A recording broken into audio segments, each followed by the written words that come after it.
A year ago, I made a video going over Hestu Scamming, and in that video, I talked about a method that didn't require one of the side quests we used and how I'd make a video going over it. Well, today I'm finally making good on that promise. For the uninitiated, Hestu Scamming is the closest thing we have to a Korok seed dupe. By putting ourselves into a specific inventory state, we can trick Hestu into selling us inventory upgrades for the cost of a single seed per slot. This means that instead of the 421 Korok seeds you would normally need, you can instead max out your inventory for only 35 seeds. The methods I'll be using in this video will work on the following game versions. This can be done on earlier versions, but it requires a different setup for gas that I'm not going to be showing.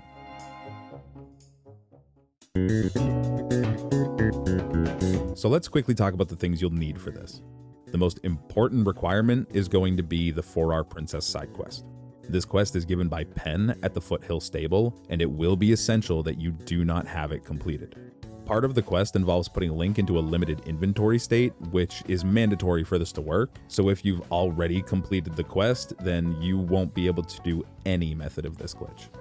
Next, you'll need to have Mineru. We'll be entangling a Zonai device to her later, so you'll need to make sure that you have her unlocked. For devices, you'll want some steering sticks and a gasable device. If you don't know what that is, don't worry about it, you can just get a light. You technically only need one steering stick and one light, but the more of each you have, the more tries you'll have if you mess anything up. You're also going to want a wing and either a hoverstone or a stake. I would recommend a hoverstone. On the equipment front, you'll need some shields and melee weapons. Like with devices, the more you have of each, the more tries you'll have should something go wrong. As an optional requirement, I recommend having a travel medallion.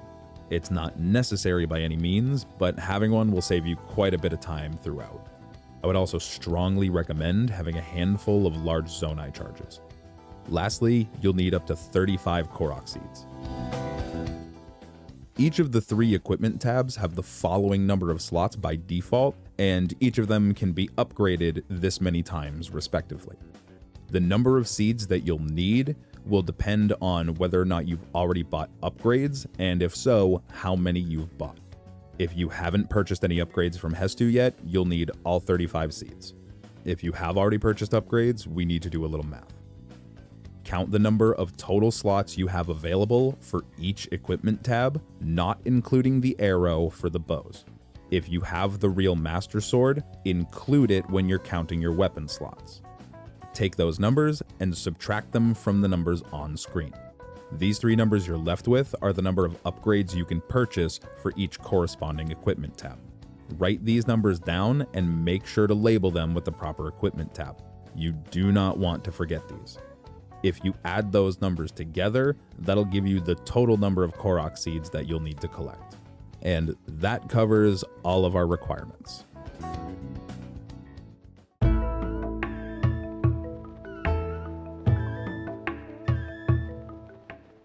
Step 1 is going to be making sure that all of our quests are properly set up. So first things first, we need to make sure that Pen's quests are available. If you haven't already, head over to the Lucky Clover Gazette and talk to Pen to start his questline.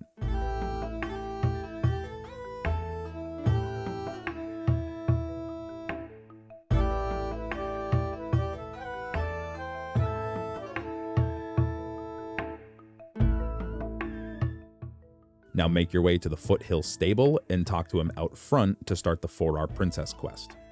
If you have a travel medallion, head up to this cave and place it anywhere around the front.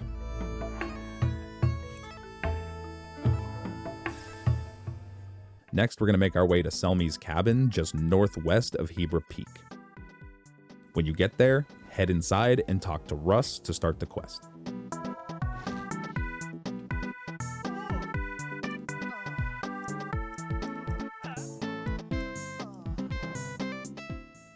Before you leave, make sure to grab the shrine in the cave nearby if you don't already have it.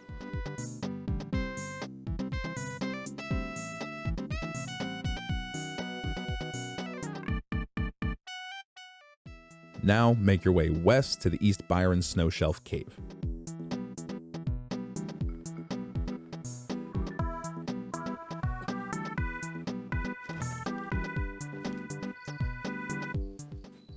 clear through the rocks, and go talk to Selmy.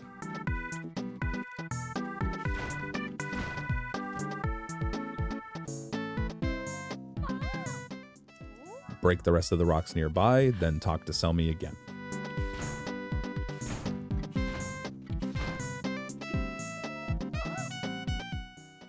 Once she leaves, warp back up to her house and talk to her inside to finish the quest. The last thing we want to do is make sure that we know where Hestu is. Chances are he'll be at Lookout Landing, but if he isn't, you'll want to find him so you know where he is. And with that, we're done with our prep. Next, we need to set up a glitch called Gas or Guardless Active Shield. The first step in that process is to make a Portacull shield. If you already know how to do that, go ahead and make one, then just jump ahead to the timestamp on screen. For those of you playing on Switch 1, I already have a video that teaches Portacull using methods that are viable for your version. In the interest of runtime, that video will be linked up top and in the description. Go watch that, then come back to this video. For those of you on Switch 2, you have your own method that we're going to go over now. First off, we need to perform fuse storage. Make your way to the Akala Citadel ruins and head to the slab in the back.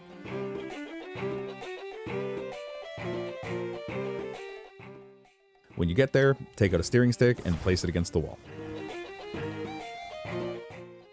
Walk back past this line and you should see that stick disappear. This is called culling. If your stick doesn't cull, move it off the wall, cross over the line real quick, then place the stick back against the wall and try again. If it somehow still isn't culling, repeat that process until it does. Once your steering stick is culling, move back to the middle of the slab, pull up Ultra Hand, highlight the steering stick, then walk back over the line. The stick shouldn't disappear while you're highlighting it with Ultra Hand. Now hold down L, highlight Fuse, and hold the left stick forward. For this next part, you need to release L, then press Y to fuse once Link has started turning around. You can technically mash Y for this, though I do not recommend it. You'll have a much easier time if you wait until Link has turned at least 90 degrees before pressing Y. If you see the Y fuse prompt flash white, you most likely did it right. Once you're confident you've done fuse storage right, put your weapon away on your back, open the journal, and watch one memory. Press plus to change to your inventory, move to your weapons tab, drop the equipped weapon, equip any other weapon, then close the menu. When you do, the steering stick should jump to the weapon on the ground. If the stick doesn't jump, you most likely got fuse storage wrong. Go back to the timestamp on screen and try again. Alternatively, after fuse storage, you can quickly cross the line, then immediately backflip. If done with the right timing, you can drop your weapon, then cross the line, and the steering stick will jump to the weapon. This is completely optional, but I felt like I should include it anyway.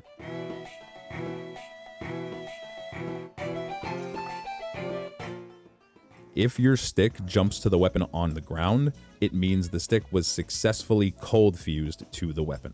Now just unequip your current weapon and pick up the one on the ground. Now that's the hard part finished. The last step to making our Portacull is to SDC or stick desync clip our steering stick and actually make the Portacull shield. Don't worry, these are going to be the easiest steps in the entire video. All you need to do is mount the steering stick and wait for the animation to finish.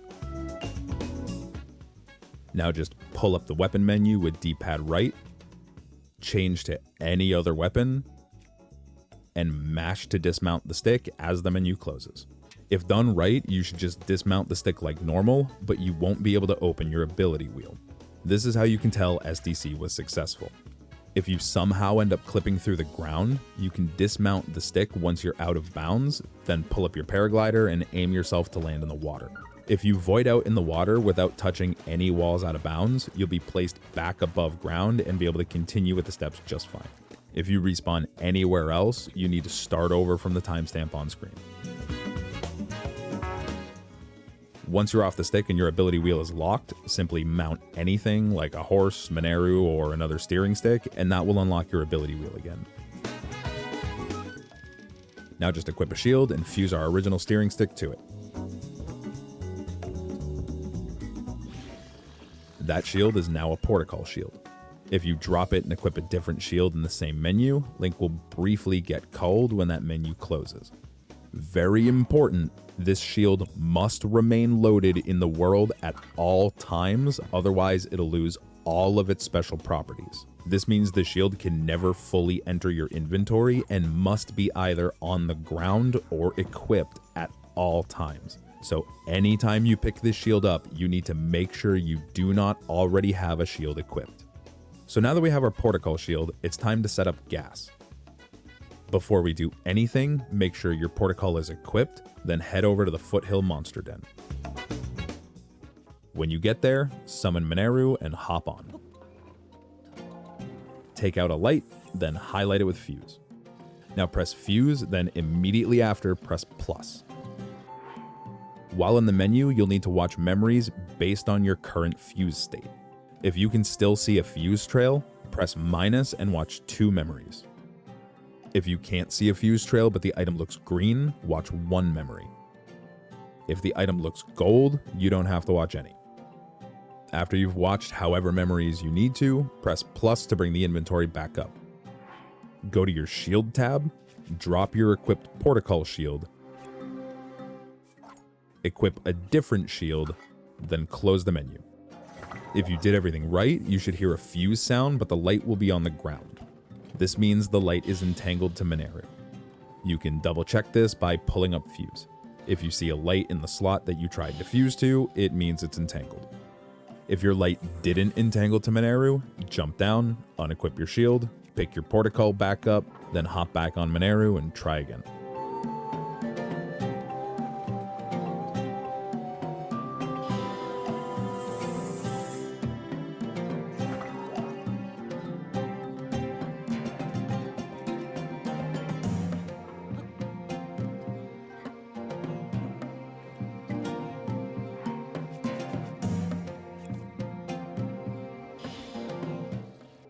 With the light entangled, hop down and fuse the light to a melee weapon.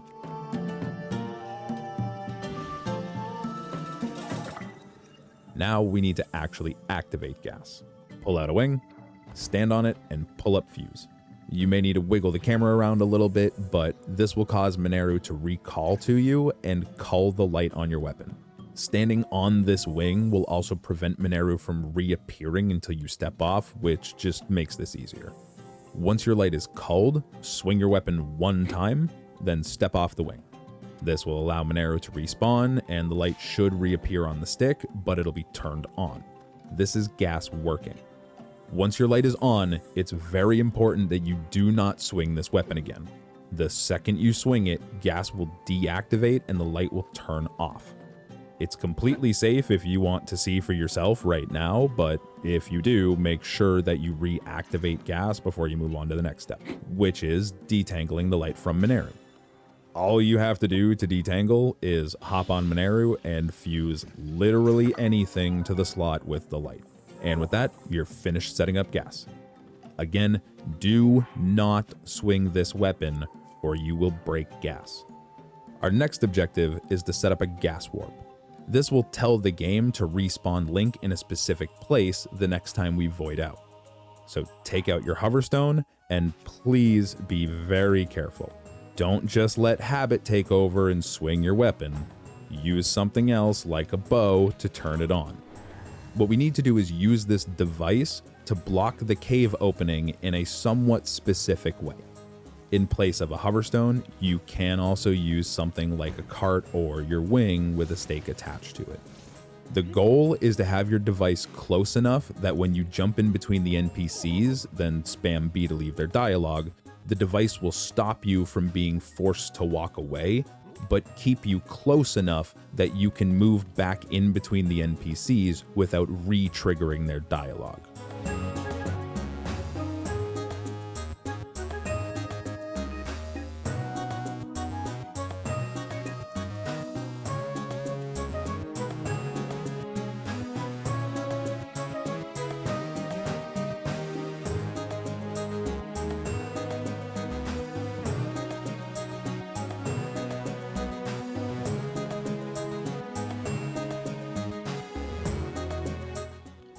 Once you've gotten in between them without the dialogue being active, pull up Ascend and use it around the cave entrance, but don't jump out when you get to the top.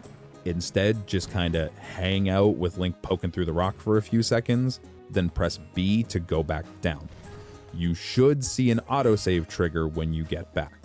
This is a good indicator that your gas warp is properly set up. At this point, you can walk away from the cave. Now for the fun part. We need to make our way all the way to Selmies without warping. The most convenient way to do this will probably be to just hover bike your way there. This is why I recommended getting a handful of large Zonai charges. And while you're making that long flight, I want to talk about something else real quick. Our partners at Apex specialize in one thing, and that's gaming PCs. Their fully custom builds give you complete control over every component to tailor your system to your unique needs. For those who aren't looking for something so in-depth, they also have an extensive catalog of pre-built PCs, like the Bronze, Streamer, and Streamer Plus, amongst many, many, many others. Every PC purchase also includes a 2-year warranty, dedicated system engineer, and loaner coverage, so no matter what you might run into, Apex has you covered. They even offer financing options on all PCs, so you don't need to worry about saving up for months just to afford it all at once. And going on now until the end of August, they're holding a $5,000 PC giveaway. All you need to do is click on my link in the description and a pop-up will appear that will take you to the entry page. And while you're there, don't forget to use my discount code Suishi for 3% off your purchase. Now back to the video. When you get to Selmies, talk to her and start the minigame.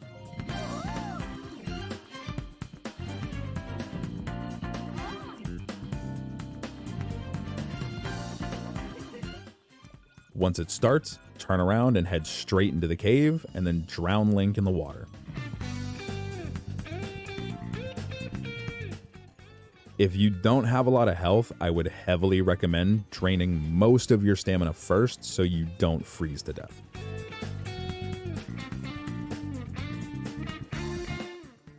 Once you drown, Link should respawn in between the NPCs at the cave and immediately trigger their dialogue.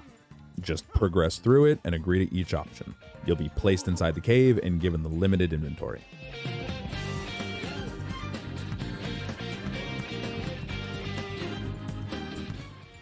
Now just wait out the timer.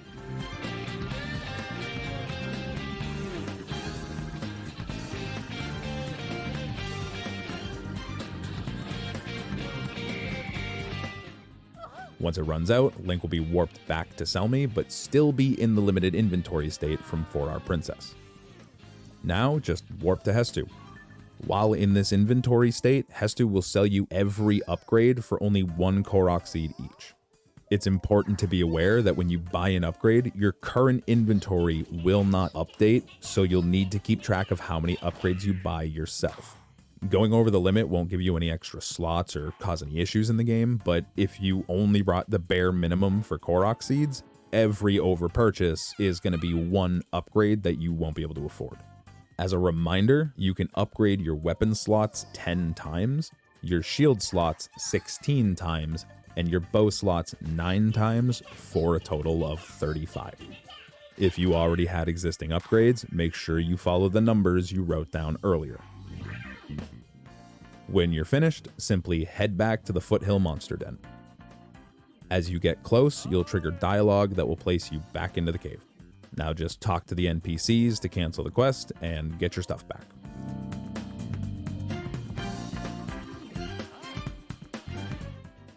If you check your inventory, you'll see all of your fancy new upgrade slots.